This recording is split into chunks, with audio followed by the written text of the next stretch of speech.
Good morning, Facebook Live friends, Facebook Land friends. I just want to wish all of you a happy Mother's Day today. Uh, Apologize for being a few minutes late. Had some unforeseen circumstances that came up and had to run an errand, and so here I am now. Anyways, I hope all of you out there are going to be able to have a blessed day today. If you have your mother still in your life, cherish that blessing. If you are someone who is a mother,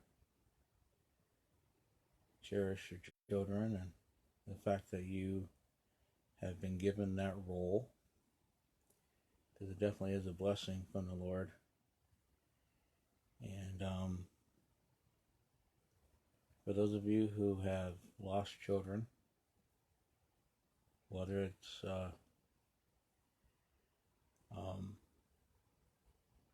through a miscarriage or through stillbirth, if you have had an abortion and regret that decision,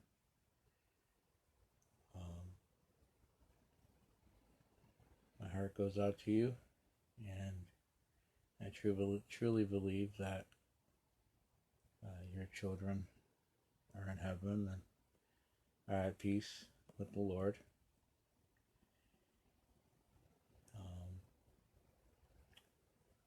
And if you're someone who's lost a child that was born and they left before their time, that loss certainly hurts as well. So my heart goes out to you also. Doesn't matter how old your child is. Your child is your child. So, and if you know folks that have suffered any types of losses like that, I just want to encourage you to show some empathy towards those folks. Because, for one, myself, Mother's Day is kind of a tough day because, my mom and my grandmother are no longer around. And very grateful to have a great mother-in-law in Syracuse. But with the stupid coronavirus nonsense, seeing her is probably going to be something that's not going to happen today. But, I know for my wife in particular, it's a tough day for her because, we've lost a child through miscarriage and we haven't been able to have another one yet. So, just something to be aware of, and I know there are some ladies out there who really, really yearn to be mothers. And it just hasn't happened yet. So if you're a mother, or if you have a mother, cherish your children, cherish your mothers. But I just want to encourage you to be sympathetic to the plight of others who may be struggling during this day. Irregardless, it's a day that we should rejoice and cherish these beautiful blessings that we have, these beautiful people that we call mothers. And, if you're somebody out there who is a Christian and you've been walking in the faith for a while, I would encourage you to be a spiritual mother to somebody. Doesn't matter their age. You can be a younger person age-wise and still take somebody under your wing who might be older than you. there are ladies out there that need a godly influence in their lives, and you could be that influence. So, um, I guess I just wanted to say that before we get started. Um, I was thinking of reading the book of Ruth today. It's 4 chapters. But I think because I started a few minutes late and still have to help my wife get up and everything, and all that good stuff to get ready for church. I'm not going to share the book of Ruth today. I will say though that the book of Ruth is a beautiful, beautiful book in the Old Testament.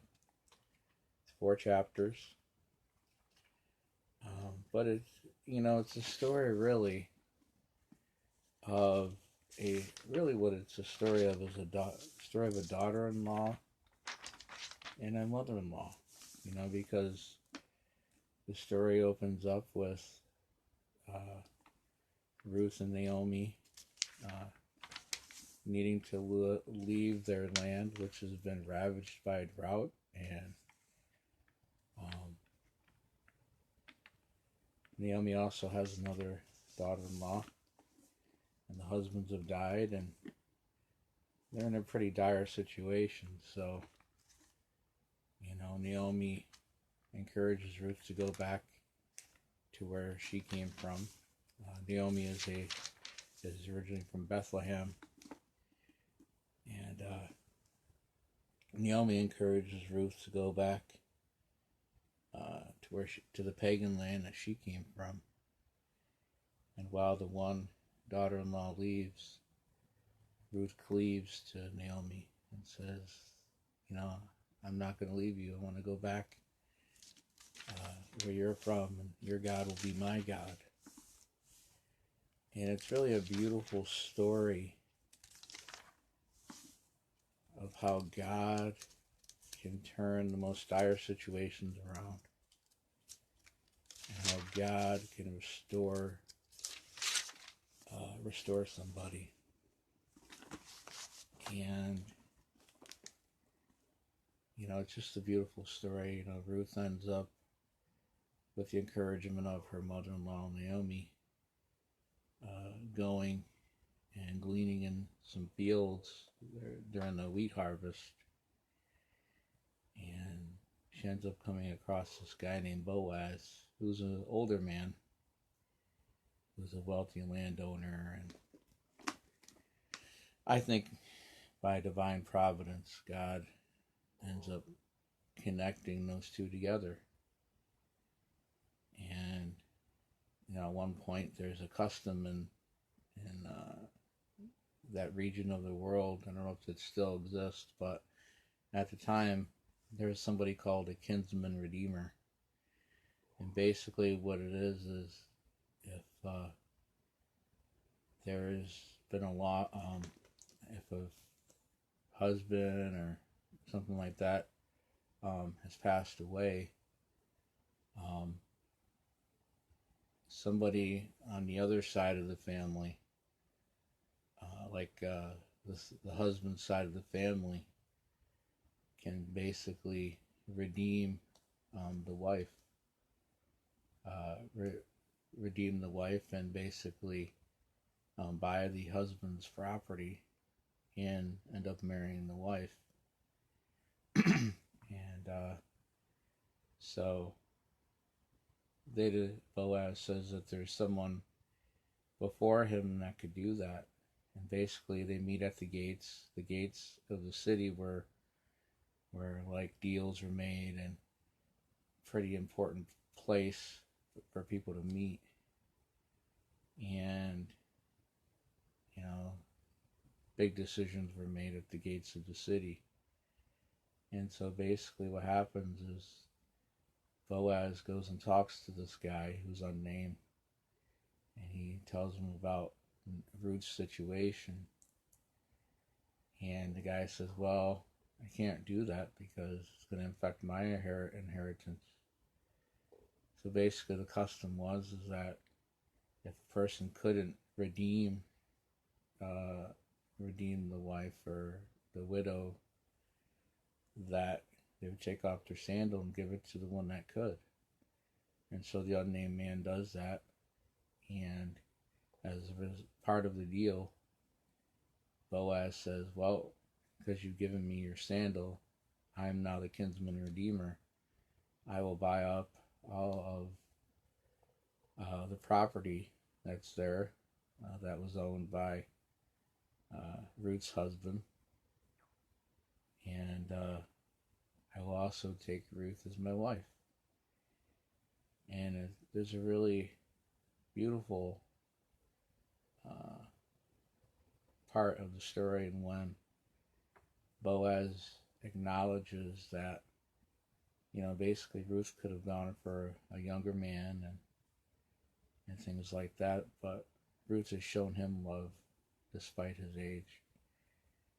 And it's a really beautiful story, because one thing that I really like about it is, you have this relationship between the daughter-in-law and the mother-in-law.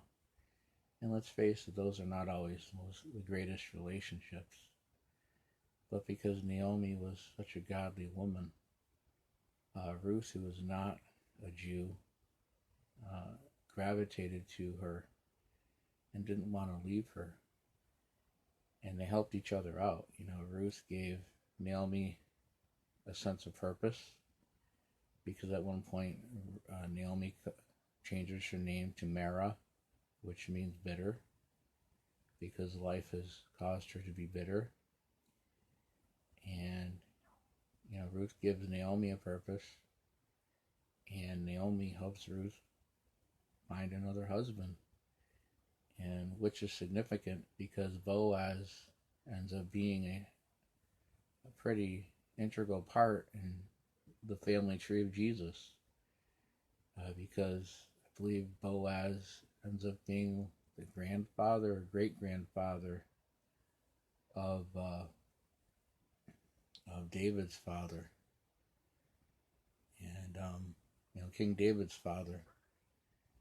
So not only does the story focus on a beautiful relationship between a daughter-in-law and a mother-in-law, but it also is a pretty integral part of the family tree of the coming Messiah. And also, it's a foreshadowing, a foretaste of the fact that even though the Jewish people are God's chosen people, part of God's plan of salvation includes the Gentiles, those who are not the Jews, because Ruth is not a Jew, and she ends up being redeemed by the kinsman redeemer. And our greatest kinsman redeemer is the Lord Jesus Christ. I'm very grateful for that. So I encourage you, as I said, I was planning on reading the book of Ruth this morning and kind of talking about it, but I encourage you to read it on your own, and just kind of meditate on how it's such a special and important book in the Old Testament. Only 4 chapters, but it's a very, very good book. And if you have a mother-in-law, or if your mother-in-law if you're a mother-in-law that has a daughter-in-law that you feel is special, maybe it might be something that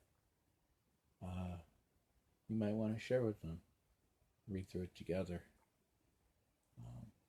And just cherish that relationship that you have. So what I am going to do, I wanted to read to you Proverbs 31. And I'm going to read It says here, in praise of a wife of noble character. I'm going to be reading from the Christian Standard Bible, but I just want to take a moment and read from Proverbs 31, verses 10 through 31. And this is the ideal. It says wife of noble character, but I think it's the ideal woman of character. That, whether you're a mother or not, whether you're a grandmother, if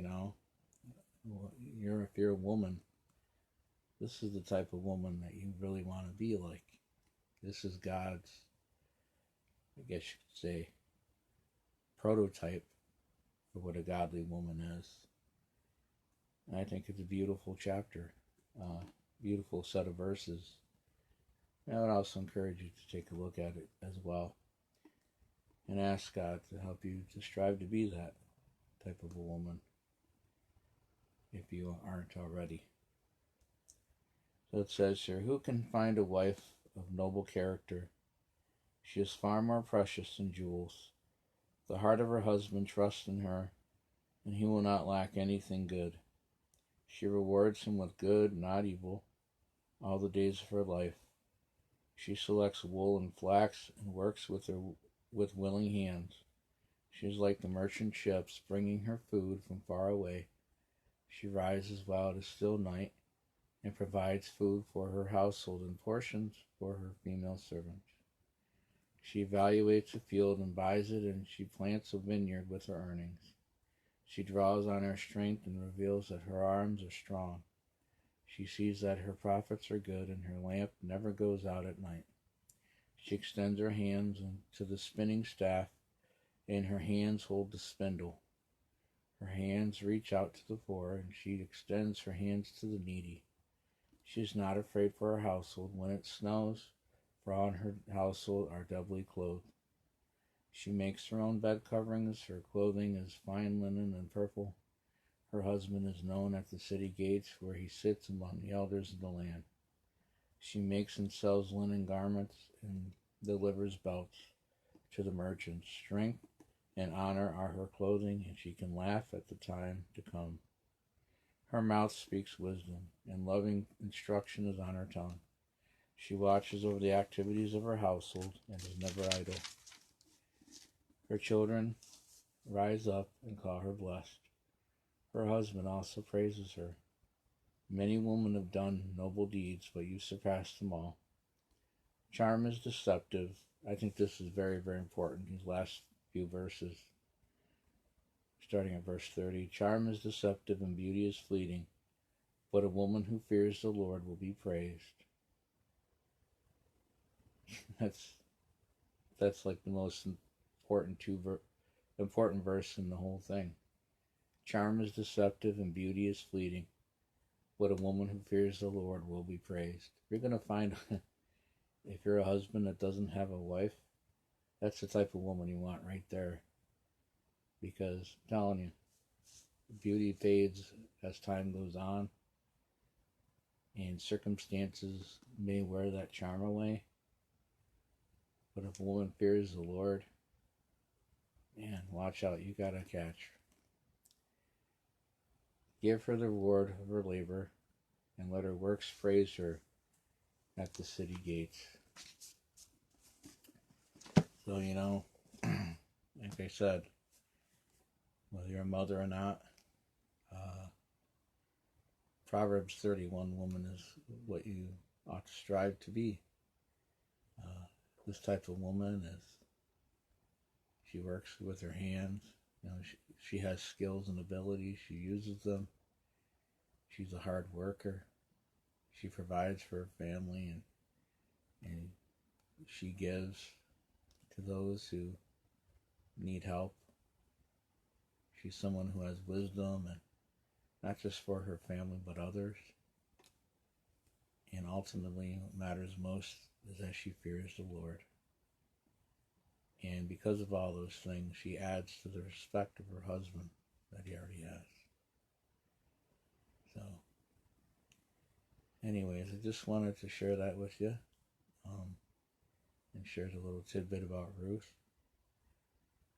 I encourage you to check that book out.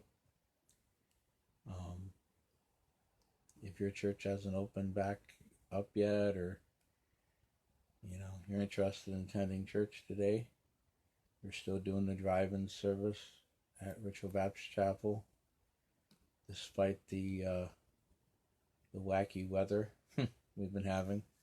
So far today, it's been pretty good out.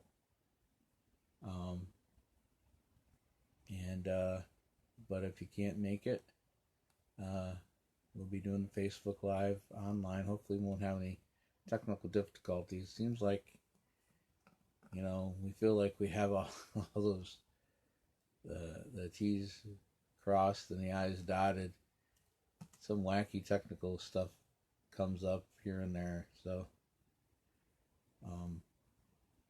and I just want to, again, wish all of you mothers out there, whether you're a grandmother, whether you're a mother, a grandmother, a great-grandmother, a foster mother, adopted mother, a mother who's a spiritual influence in somebody's life. And, if you've lost a child through those things that I have mentioned earlier, I just want to wish you the best of days, and may the Lord tremendously bless you. And cherish your children, and cherish your mothers if you still have them. And just be aware of those who might be struggling during this day. Because they're out there. God bless you, and may the Lord bless and keep you during this time. Happy Mother's Day. And thank you to Chris Bunce, Melissa Rose Palmer, Amy Smith, Scott Hayden, Larry Pratt for joining me this morning. I really appreciate you taking time out to listen to what I have to say. God bless.